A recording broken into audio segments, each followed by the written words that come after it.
In the beginning, God created the heavens and the earth in 6 days. He made Adam and Eve, who spent their days with God until they gave into temptation by eating from a forbidden tree. Sin entered the world, and things got so bad that God flooded the earth and started over with Noah and his family. Years later, God called Abraham to follow him, with the great promise to make Abraham the father of a great nation. Abraham obeyed, and God gave him a son, Isaac. Isaac's son Jacob had 12 sons. Joseph, Jacob's favorite, became second in command of Egypt. God used him to save his entire family and Egypt from starvation. Hundreds of years later, the Israelites were slaves in Egypt. Moses was called to lead the Israelites out of slavery. Joshua took over after Moses and led the people into the promised land. After Joshua, God raised up judges, temporary military leaders like Deborah, Gideon, and Samson, who protected and fought for God's people. The people got tired of this leadership, and they called for a king. God gave Israel King Saul, King David, and then King Solomon. But it was all downhill from there. The people rebelled. The kingdom of Israel was divided, and everyone turned their backs on God.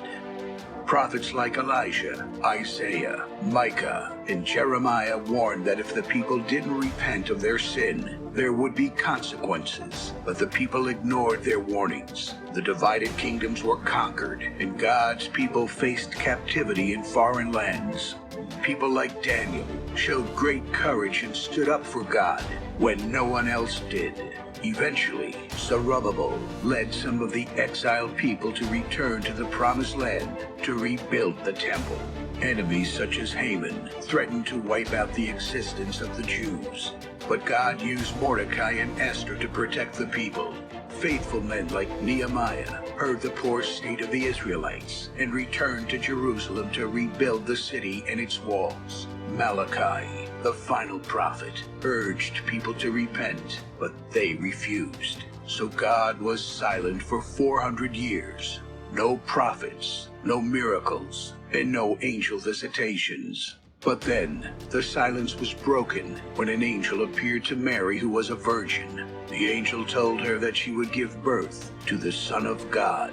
No one believed her story, not even Joseph, her fiancé, until he had a dream revealing it was true.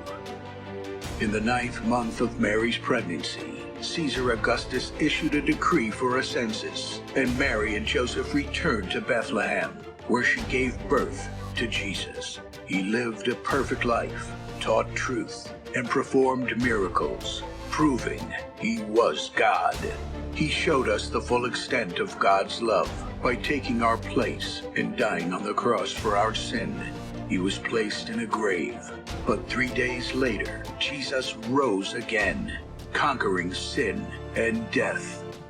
His followers, like Peter, James, John, and Paul, traveled the world sharing the good news of his love and starting churches. We are now part of this story, and we have a chance to change the world and share his love, because one day he will crack open the sky and he will return. It's the greatest story ever told.